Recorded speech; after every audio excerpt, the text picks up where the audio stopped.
friends were asking, and I said, why don't we all get together and he can answer your overlapping questions. And a Wednesday night worked for people. So here we are, 34 years later, still meeting on Wednesday nights. And at the same time, people wanted to learn meditation from him. And we put that on a different night. And it was the same 3, 4, 5 people. Started with 3, then 4, then 5. And wonderful questions. In the beginning, many people just chose to come with Aaron, or just chose to come for meditation. Channeling, what's that? I just want to hear the meditation instructions. Or I don't want the meditation instructions, just to hear Aaron. But within a year, almost everybody was coming both nights. And I didn't advertise it. Other than Aaron said, you have to tell people it's happening. So we put a little handwritten flyer on a bookstore bulletin board. Crazy Wisdom, actually, which in those days was a very new little bookstore. And as I said, that I remember the Wednesday night when Hal said I was meditating back in my bedroom. And Hal came in and he said, I don't know where to put everybody. We have over 30 people. And so we were kind of scrunched in. And about that time, Deep Spring was forming a board of directors and forming to be a non-for-profit organization. And this room, my studio, I wasn't doing much sculpture. This was not in 89, this was maybe 92. But after dealing with very crowded space, we moved into here. And is Len on tonight? I don't see Len. He's on here often. Len has a woodlot up north, and he cut trees down, planed them into boards, and trucked them down here and brought all this wood. So we had people up on scaffolds.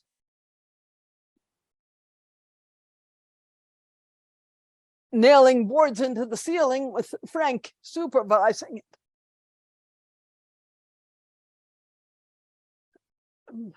Here we are.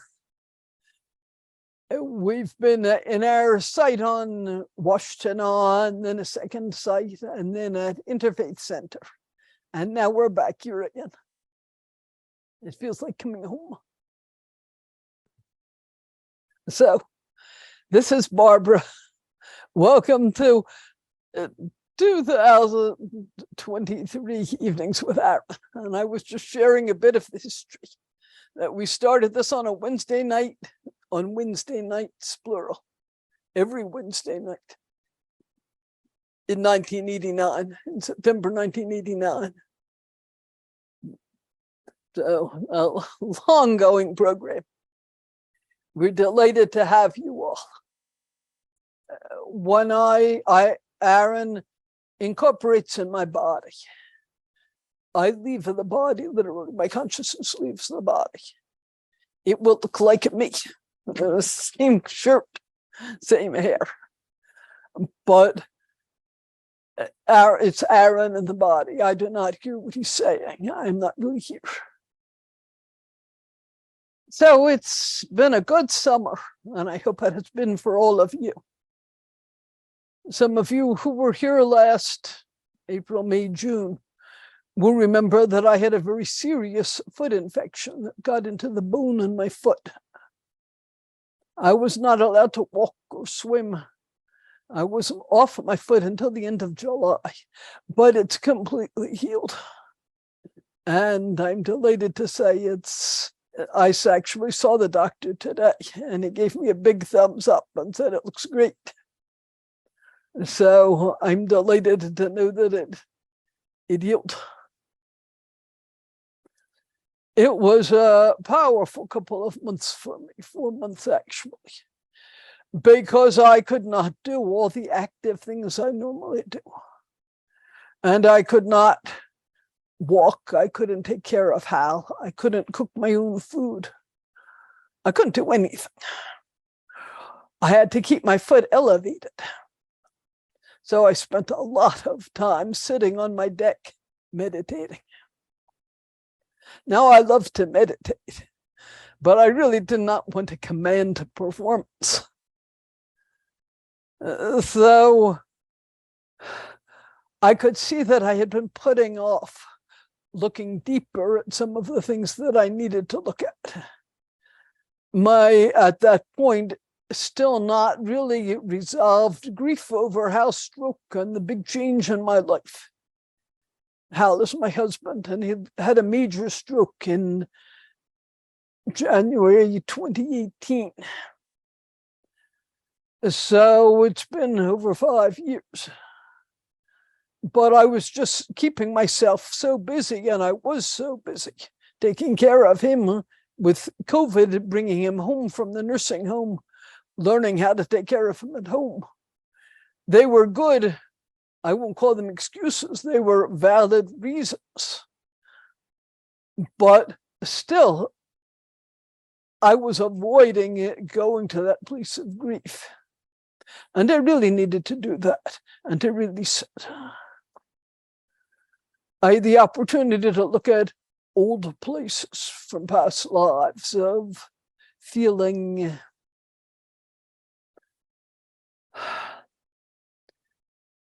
unworthy and afraid, as I was feeling when I brought Hal home, isolated and so forth. So here I was alone in the house, just with Hal, trying to take care of him and me. Caregivers coming in to take care of him some of the day. And having to look at those feelings of being cut off from the world and alone and helpless, aging. We've all aged, that the Buddha's sickness, old age, and death. We've all done that countless times. Letting go, just being present with the joy of the moment. And I have a pretty backyard and a very small garden with a very small pond and a little waterfall and flowers, tomatoes. Very pleasant place to sit. I certainly was not suffering sitting on that deck, except that I wanted to be out in the lake swimming. I wanted to be able to stand just because I couldn't stand. Nothing wrong with sitting. But when you can't stand, then grasping comes. So it was a very powerful summer for me. Then August came and I did get out to the lake. I got some swimming, not as much as I'd like, but some swim, kayaking. And now here we are. Suddenly it's September. Suddenly it's autumn. Life moves on. So that's my greeting to all of you.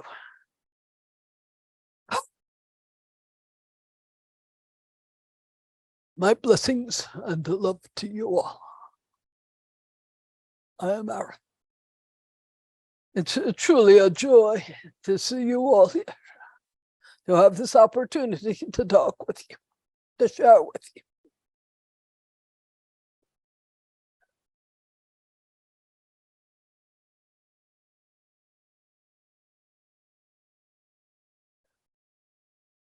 I am the light.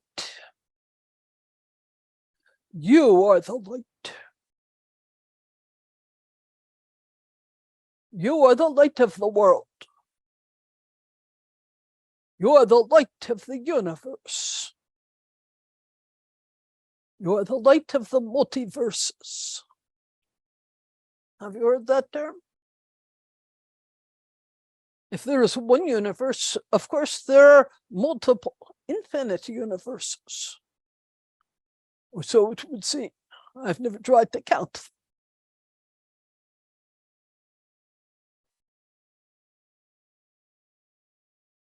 My new book, which I will be channeling with the help of other spirit, and Colette Simon will be helping us with doing her very clear channel.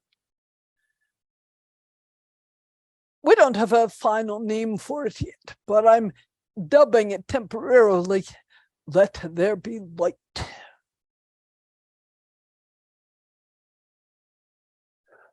Light is an ultimate reality. Darkness is a relative reality. It exists. We can't say there is no darkness, only it has no ultimate reality.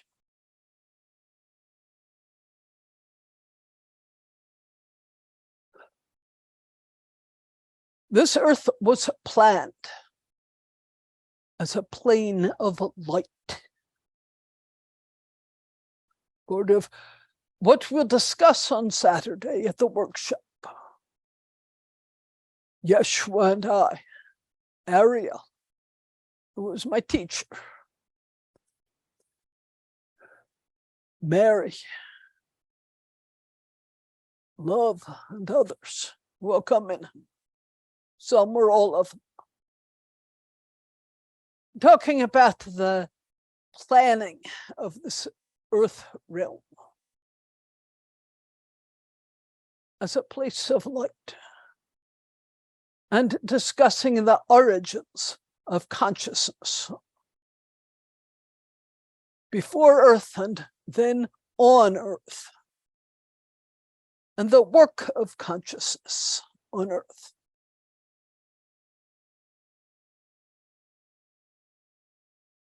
Consciousness is a powerful gift. It goes hand in hand with free will.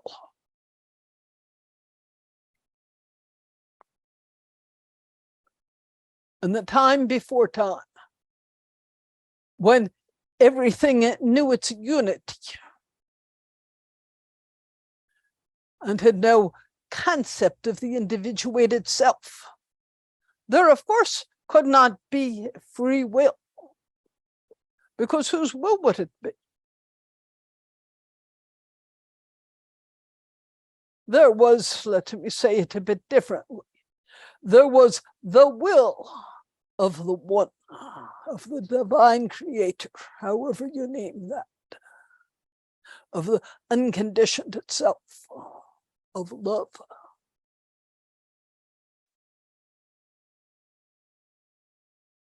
But what does it mean to move into the concept of individuation and then express that individuation either through a lens of fear or a lens of love? I'm being very brief in this part of my talk because we'll go into this for some hours on Saturday.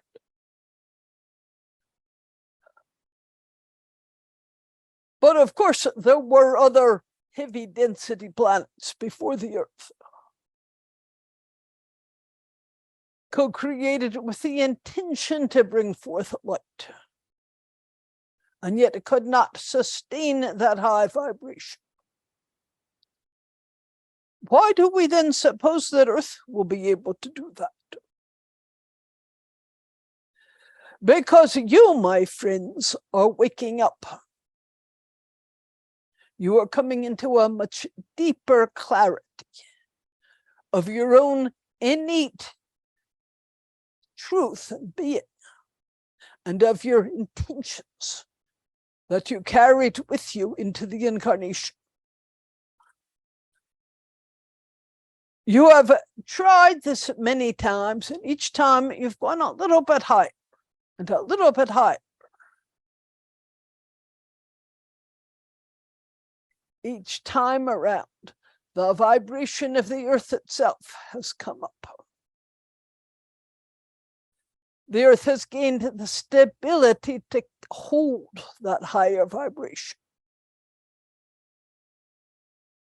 If you take a tuning fork and sound the sound, it will play for a few seconds and then it will die away. Think of the earth as a tuning fork that is learning how to hold this high vibration and send it out throughout the multiverses as a high beacon of light and love. And that can only happen when there are beings upon the earth truly holding the aspiration to raise their own vibration, to bring themselves into a higher consciousness, not only for their own well-being, but for the well-being of all. And thus our cry, let there be light. Your Bible has this as almost the opening words of the creation of earth.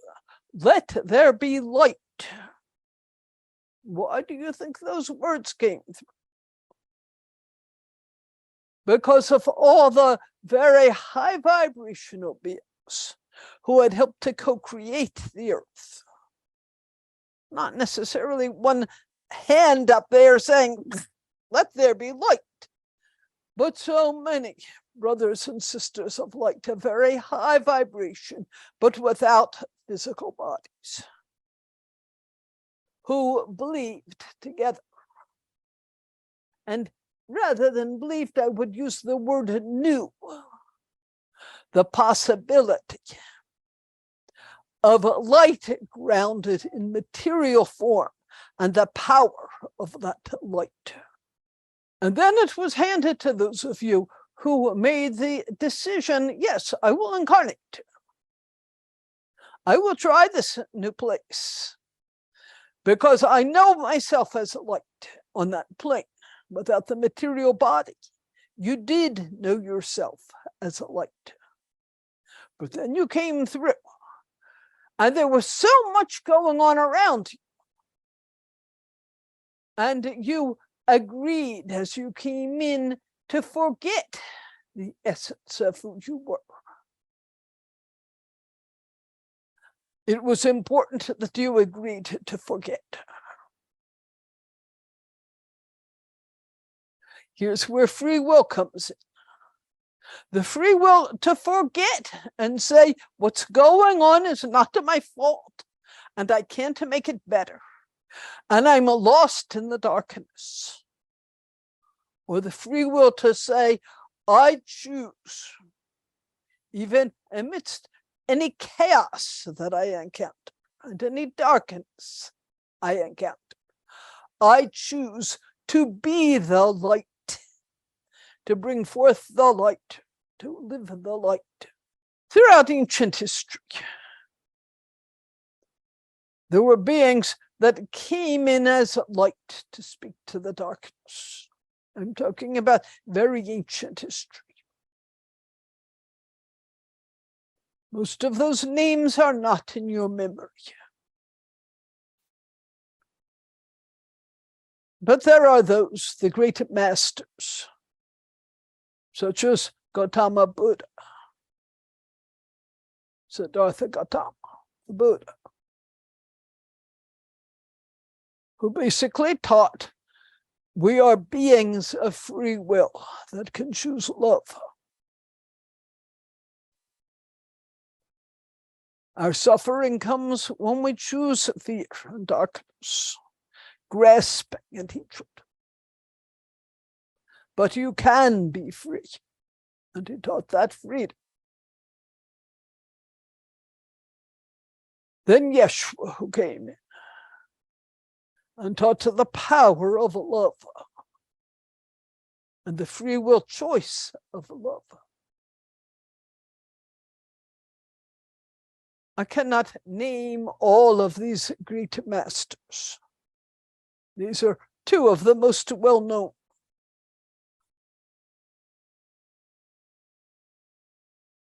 So many beings throughout history have come in to support humans in knowing themselves as light and as love. At Deep Spring, one of our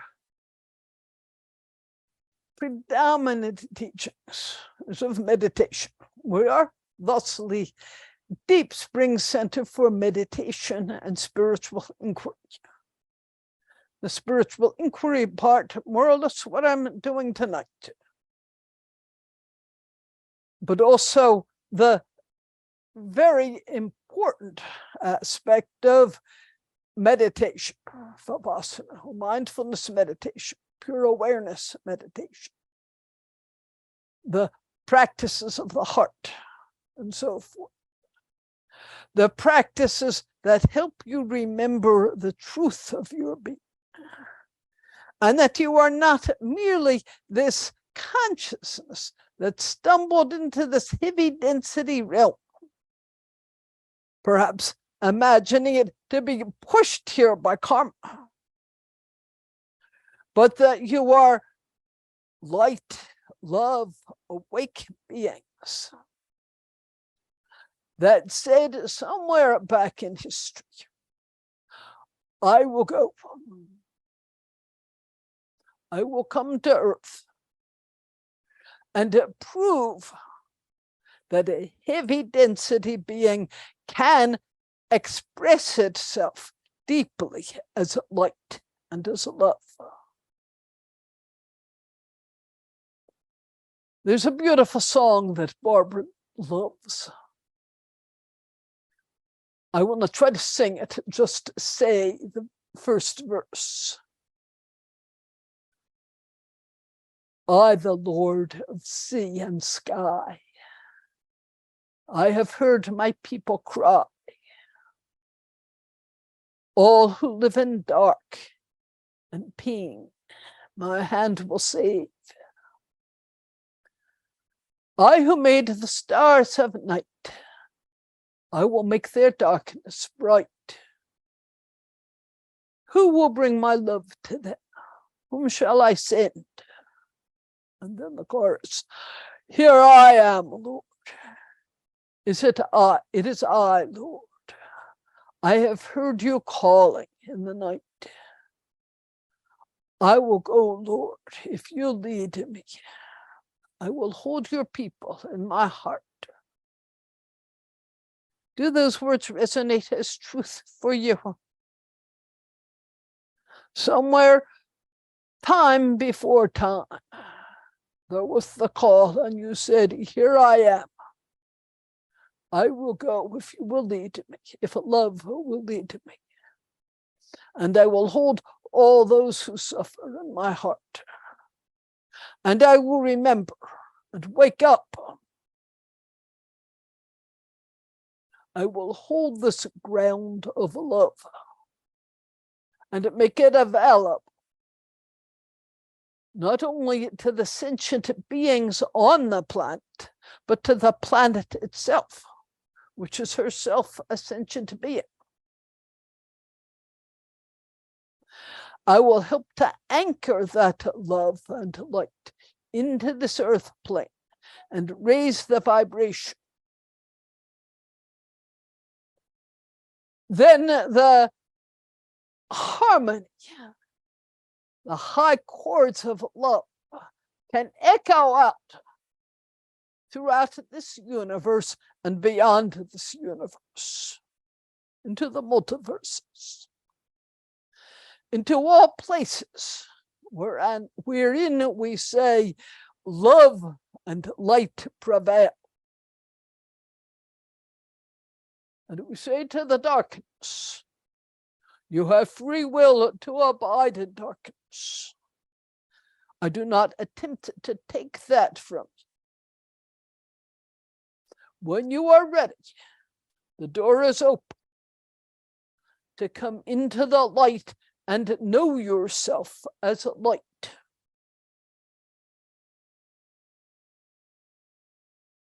This to me is both the honor and the beauty of this earth plane and of human form. A tree can know itself as light. A snail can know itself as light, but not in the same way as a human can. A human has a higher consciousness, not a higher consciousness, an ability of a higher vibration. It can sustain a higher vibration than can the snail, or even the dog. Until we keep it moving into higher and higher consciousness and knowing ourselves as the light. You are the light. But you come to me and say, Aaron, I cannot understand myself as light because I get lost in the darkness of myself. And that is indeed very painful. So many who get lost, mired in the darkness, in their own fears, anger, anguish, and confusion. Here we have the beautiful meditation practices that help us.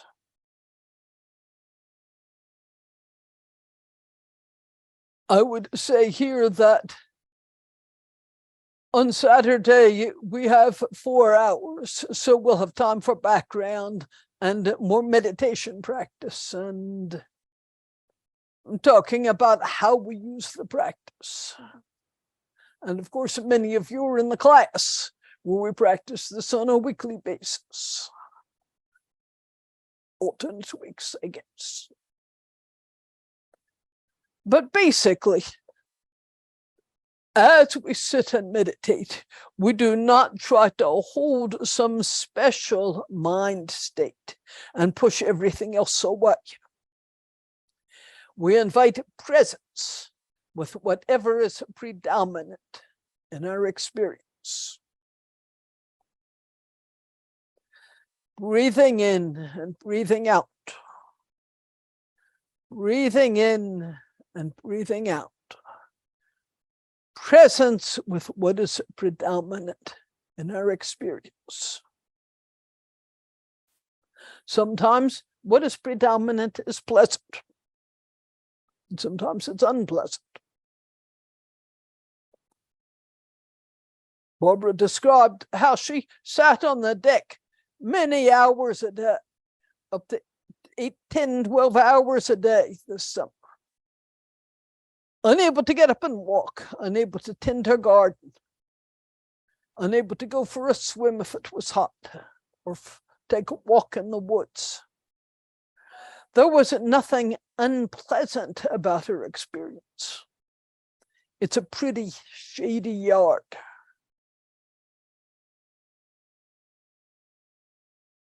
A lovely flower garden. Cherry tomatoes, bright red, popping out with their sweetness.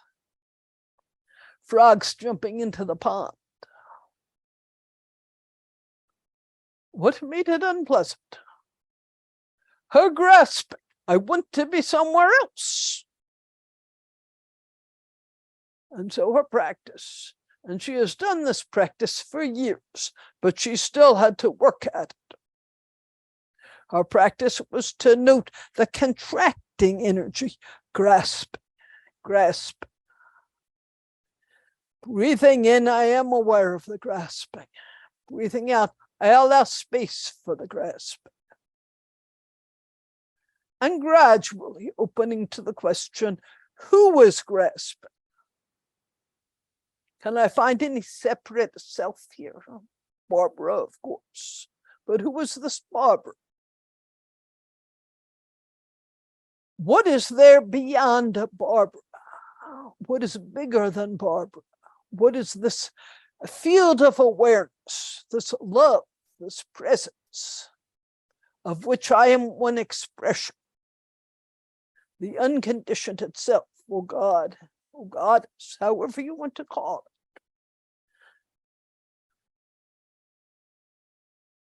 Is the grasping coming from those places, or is it coming from the personalized egos? And in meditation, you begin to see how you keep recreating and reinforcing that ego self, and rolling back into the suffering and unable to sustain the high vibration because you keep getting caught in the small self. We do not wish in any way to invalidate the small self. Somebody has to take out the garbage. There needs to be some aspect of consciousness. But the consciousness is just one tool, just as the body is. It is not your essence. The work then of humans on today's earth, as I see it, is to connect with that essence, to get to know that essence and distinguish it from what I would call the small self.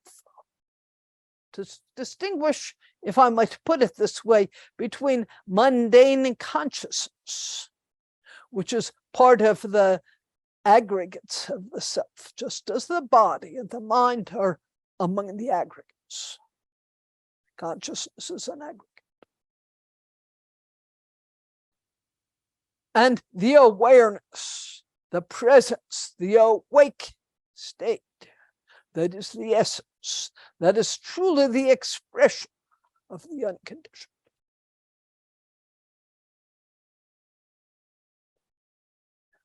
It takes work because the human is schooled as a child, schooled from childhood to dwell in the small self. And truly, the way the human mind seems to work, there doesn't need to be some grounding in the ego before one moves past the ego. We teach the young child, you are special. I love you. You can do it. You are good. You are kind. So we emphasize that you in the beginning. There needs to be some foundation of self before you can move beyond the self. That foundation of self really, it works best when that foundation knows itself as loved, as cherished, and does not live in fear.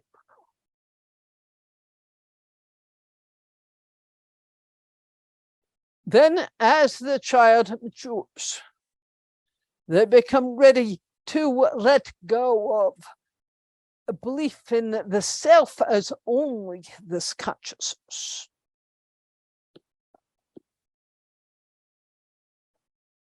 I mentioned the term skandhas or aggregates. The body is an aggregate. The mind is an aggregate. The mental aggregate, the physical aggregate. The aggregate of feelings. The aggregate of consciousness.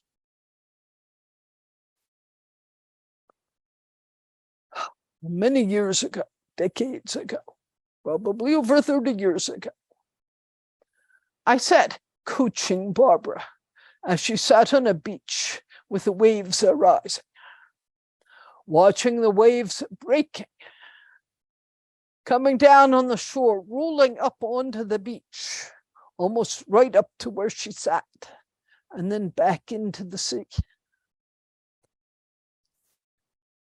I asked her to consider each of these aggregates, starting with form. Certainly, that wave has form. It arises, it takes a shape, then it diminishes and slaps down and goes back into the sea. Can we say that the wave has any independent existence? No, of course not. There is nothing there but sea, taking a form, expressing itself as a form, and then releasing that form. No different than you.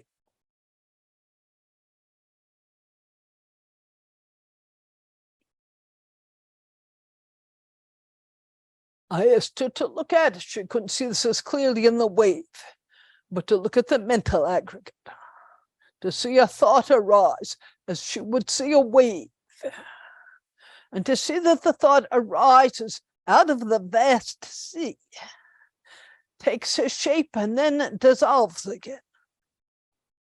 It has no ultimate reality.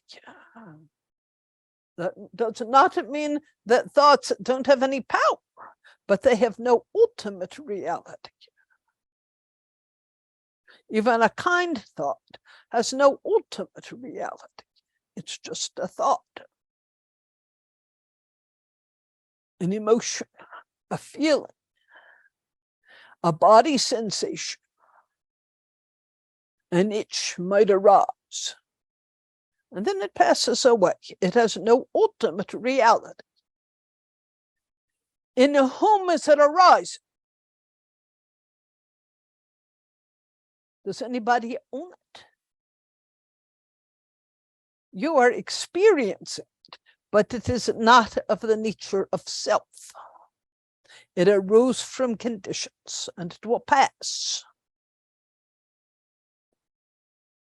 It is in this kind of exploration through meditation that you can begin to look at the negative thoughts that arise, the fear-based thoughts, the angry thoughts, the greedy thoughts, the thoughts of shame and unworthiness, and to see that these thoughts have arisen out of a series of conditions, and they are not self, they are not your essence. Only then can the meditator begin to ask the question, if these are not essence, then what is? Who or what am I? As you begin to open it deeper to that truth, to start to trust who you think, let me phrase this carefully, who your deepest heart sense tells you. What your deepest heart sense tells you is the essence. It's not a who. It's not really a what either. It's just essence. What are you? What remains? Love. What is love? I cannot answer that for you. But you will find if you go deep into this kind of meditation practice, exploring each arising of the mind and body, and seeing it arisen from conditions and dissolving, and then rest in the space into which it dissolved. Eventually, the space seems to expand. It holds the thought, the feeling, the sensation, just as the sea holds the wave. Gradually, the physical body seems to dissolve in such meditation. The mental body seems to dissolve. The whole sense of an ego, of a self, seems to dissolve. And everything is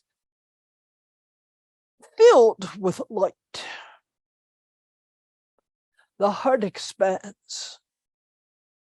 The deepest sense of interconnection with all that is opened to. And there is a deep knowing, no one knowing, just to know, I am that. I am love.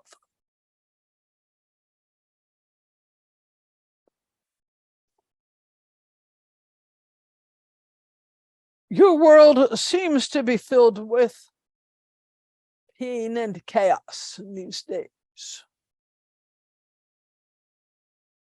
There are floods, fires, and earthquakes that are killing so many people. There are people with their machine guns. I don't know the names of them, but those bang, bang, bang, bang, bang kind of guns, killing so many people. There are people who don't think twice about killing another person. The environment is sinking into some deterioration. The elements themselves sinking into a lower energy. And you call out to me, Aaron, what can we do? Well, first of all, there have always been times of higher energy and times of lower energy, and times of higher energy again. Right now, you're in a bit of a time, an ebb of lower energy. But it's not hopeless, not at all. Think of it as a teacher, a reminder. Oh, I forgot. I am here to remember that I am love. And I've been forgetting that. And I'm not fully doing my part. I need to come back and pay attention. Thank you, teacher. It doesn't mean we want the teaching, but perhaps we need it. Like the child who was asked to remain after school because he failed his arithmetic or spelling test. The teacher is not punishing him, but wants to spend time with that child to go over the multiplication table or the spelling words to help the child remember what it needs to know.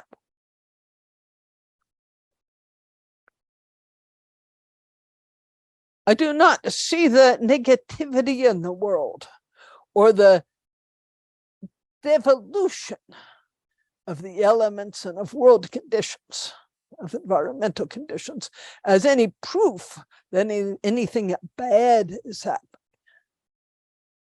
but simply as a reminder.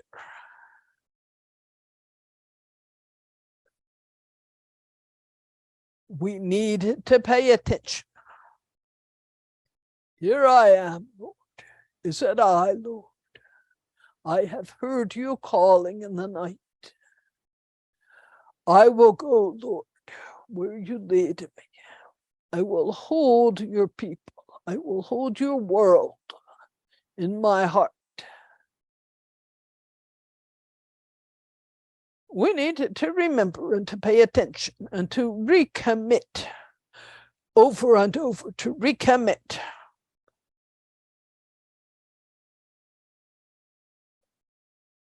To remember the intention. And instead of railing against misfortune and pain, to say, thank you, teacher, I have been forgetting. You've got my attention now. And my choice is not to hate what is happening in the world, but to more thoroughly ground myself in love and light, and to remember that we are all love and light, and that we can bring this forth. That truthfully, that is why each of you has incarnated, to do this work of love. Are you in it with me? Yes. Let's do it.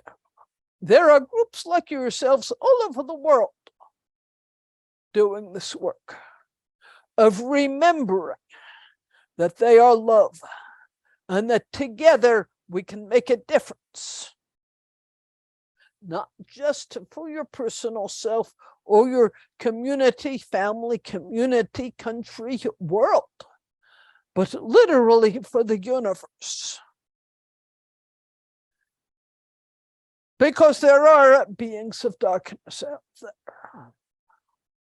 not of ultimate darkness. There is no such thing as ultimate darkness. But there are beings who have forgotten that they are light, so completely forgotten that they hide in the darkness and use the darkness as their tool.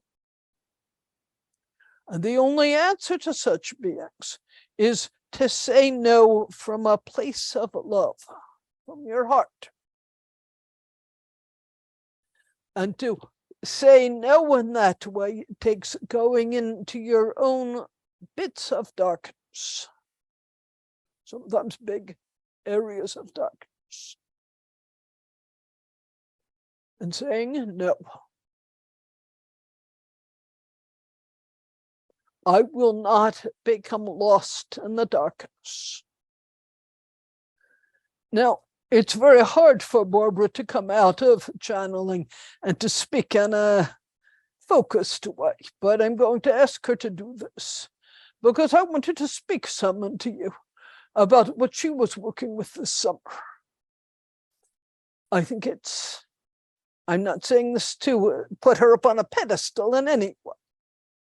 She is doing her work as you are all doing your work. But I find her inspiring in that she was able to take this time of darkness in herself and use it in a positive way. She may not be perfectly articulate at the beginning. Her consciousness has been out of the body. She will do the best she can, and then I'll come back. I thank you. I am Aaron.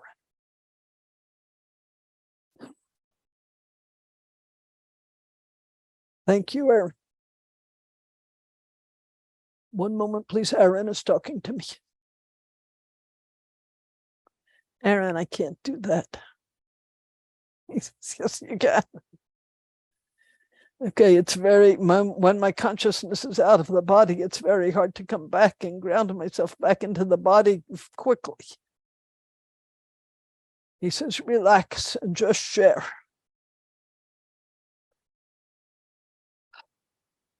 Okay, this is Barbara. So I was scared.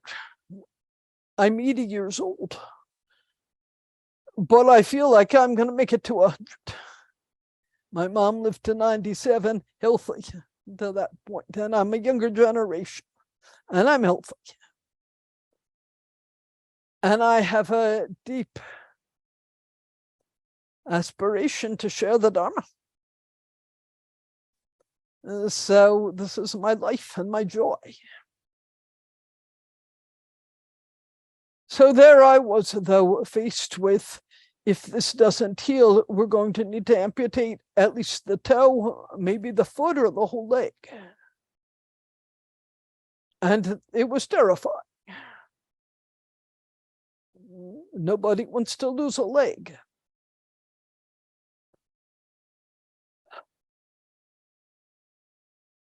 Meditating, I had to go into the places, not had to. I found myself drawn to go into the places of darkness in myself. I saw particularly a karmic ancestor, and I am given the blessing to be able to see some karmic ancestors, those who are, for whom there is something unresolved, and reason to see them. To see this young woman, this girl child at first. Her name is Miri, M-I-R-I. Her nickname was Miri. That's what they called her. Her father had died before she was born, and her mother grieved so terribly at the death of her beloved husband. She was not really able to take care of Miri. So Miri had the experience of being an orphan.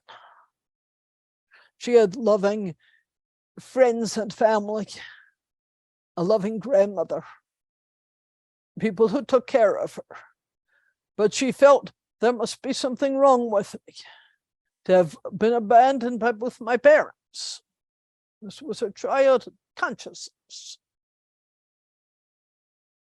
And then she was sent to a school as Many of the children in her community were. She lived in an Essene community, and she was sent to one of the mystery schools in Alexandria. And there she was in some ways deeply abused. I won't go into the nature of the abuse, but it was both physical and emotional. And it furthered her sense of unworthiness and shame, the rage that came up. I've seen expressions of this through the past 30 years and worked hard to release them, and really thought that I had come to a place where I was past it. But I saw there were still some threads of that unworthiness that I won't say began in Miri, but were carried on further by Miri. And that until I could resolve it, I could not fully be the light that I wanted to be. And I could not honestly teach the Dharma I want to teach unless I can be honest with myself. So I needed to look at those places of darkness, at pain. Who wants to go into the darkness? In class, many of you have been in classes. Last year, we spent a lot of time with Path of Sacred Darkness and Aaron leading us in guided meditations into the darkness, with the support of each other, the support of the Sangha, and of the small groups, people working gently to open to places of darkness in themselves and release it. But I saw that if I'm going to teach this, I have to fully do it. I can't say fully. I'm not saying I've fully done it. But I would certainly never have sat there on that deck for all those hours if I could get up and do my gardening or take a walk or go for a swim in the lake. If I had anything else I could do, even sit at my desk and do private counseling sessions with people, but I had to sit with my foot in the air. I couldn't sit here at the desk.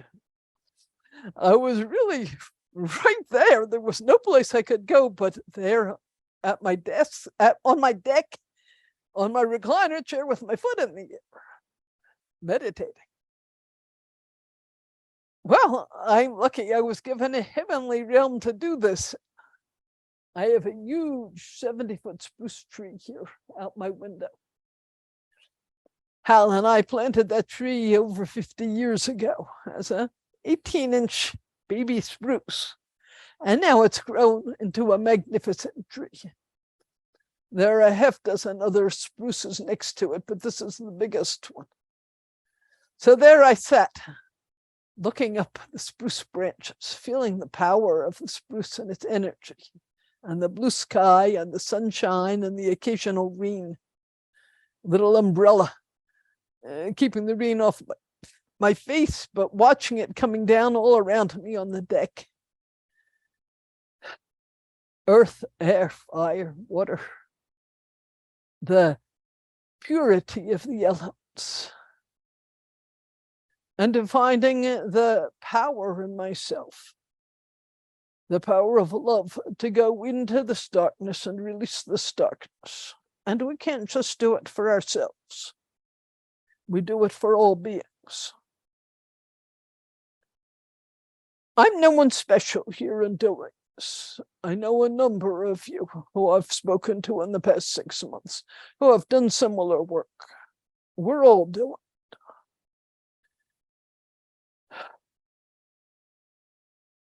But now, at the end of this period of time, and with foot healed, and I'm grateful for what seemed like the harshness of those months, but for the profound healing that I found.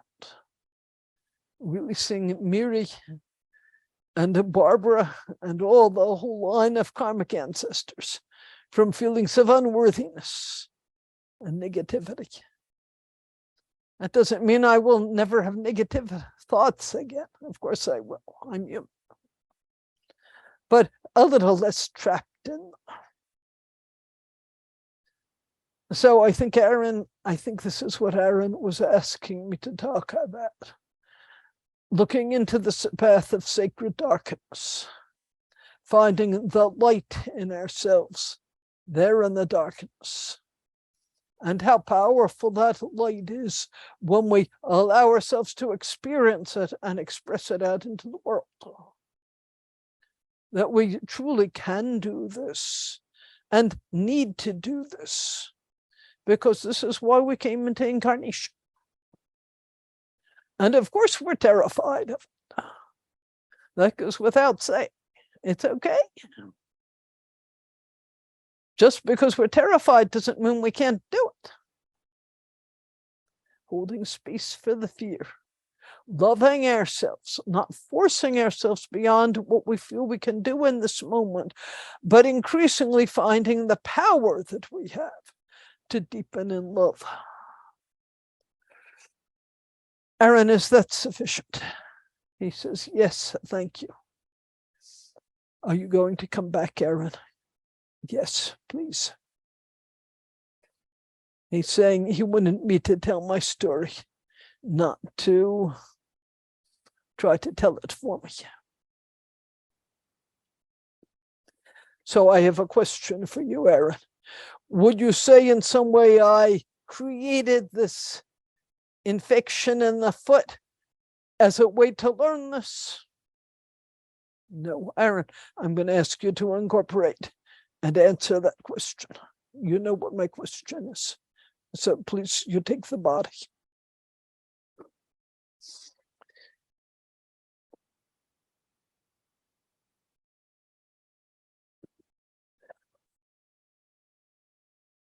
I am Aaron. My blessings and love to you once again. No, Barbara did not consciously create an infection in her foot. Rather, the overriding intention was to heal this past karma. Because of different factors. She has what's called I don't remember, the toe bends over and it's the ground that way instead of that way. So it rubs on the ground, and it rubbed a sore. It's happened a number of times before. She's put medicine on it, bacterial medicine, and it's healed. But for whatever reasons, it did not heal. Not her intention for it not to heal. Simply, there was bacteria that her foot came in contact with. If the conditions are present, the results will appear. So I do not think her intention was part of the conditions. Her intention was to learn, but yes, she could have found ways that were less painful to learn. But she was not willing to sit still long enough to do it because it was too threatening, too frightening. So something had to hold her in place. And essentially, because of her willingness to work with a doctor and to follow orders, keep the foot dry, keep it elevated, don't walk on it, because she was willing to do that because she did not want to lose her foot. She was literally a prisoner there, nowhere to go. Well, she could have read books, but how many sci-fi or whatever books can one read? Day after day after day before one finally has to get honest with oneself and say, what am I avoiding? Present with things as they are. Present with fear. Present with the human condition. And present with the awakened essence of the human. Moving into that beautiful essence. So Barbara will read this. She doesn't hear me now, but no, Barbara, you did not create that in order to learn this. It came as a multitude of conditions, especially just the foot meeting bacteria. Somewhere you walked on the grass barefoot and there was some bacteria. There was a little open wound in the toe. And so the infection entered the toe. This is how the human body is. The important thing, Barbara, for Barbara to remember and others of you, is that the intention to heal both the emotional body and the physical body and the mental body, and to release self-identification with those bodies, comes from a higher place of love. And that Barbara co-created. And that each of you are co-creating just in being here with us tonight. I'll see you all next month. Good to see you after the summer, those who I have not seen. And that's all. Good night.